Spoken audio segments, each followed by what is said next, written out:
நிர்வாகிகளை சந்திச்சு பேசுறாரு. ஏன்னா பேசும்போது இது மாதிரி கலந்துரையாடுறது, அவங்களோட கோரிக்கைகளை உடனே நிறைவேற்றுறது எப்படி பார்க்குறீங்க? எல்லாத்தையுமே தலைவர் சிறப்பாக செஞ்சுக்கிட்டு இருக்காரு. என்ன கோரிக்கை கொடுத்தாலும் அதை உடனே நிறைவேற்றக்கூடிய செயல்பாடு நல்லா இருக்கு. மீண்டும் 2026 தலைவர் சொன்ன மாதிரி 200 தொகுதி உறுதி ஜெயிச்சிடலாம். திமுகவுக்கு உறுதியாக 200 தொகுதி ஜெயிச்சிடும். இந்த மாதிரி நிகழ்வு நிர்வாகிகளுக்கு எப்படியான ஒரு உத்வேகம்? மிகப்பெரிய உணர்ச்சி பூர்வமான விஷயமா இருக்கு.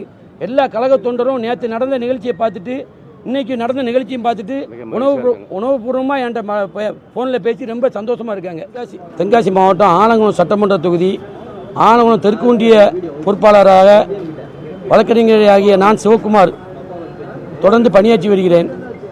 எனது அப்பா 1967 முதல் கழக உறுப்பினராக இருந்து வருகிறார்.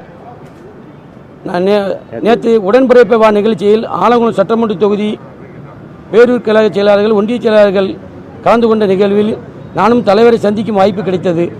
1967 முதல் எனது தந்தை உறுப்பினராக இருப்பதால் எனது தந்தை உங்களிடம் ஒரு ஃபோட்டோ எடுக்க ஆசைப்படுகிறார் என்று தலைவரிடம் சொன்னபோது உடனே வீடியோ கால் பேசி நான் அழைக்கேன் அப்படின்னு சொல்லி உடனே தலைவர் அவர் எங்கள் தந்தையை ஃபோனில் தொடர்பு கொண்டு நீங்கள் உடனே சென்னைக்கு கிளம்பி வாங்க, உங்கள் பையன் சொன்ன மாதிரி ஃபோட்டோ எடுக்கலாம்னு சொல்லி சொன்னாப்புல.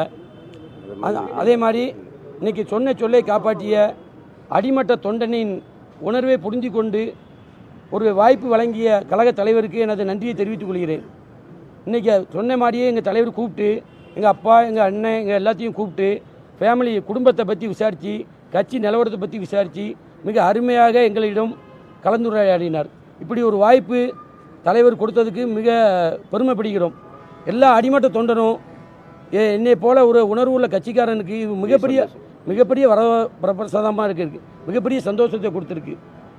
1967 உறுப்பினராக உள்ள மூத்த நிர்வாகியை மதித்து தலைவர் கலைஞருடைய சிலையை பரிசீலித்த தலைவருக்கு எனது நன்றியை தெரிவித்துக் கொள்கிறேன். ரொம்ப நன்றி.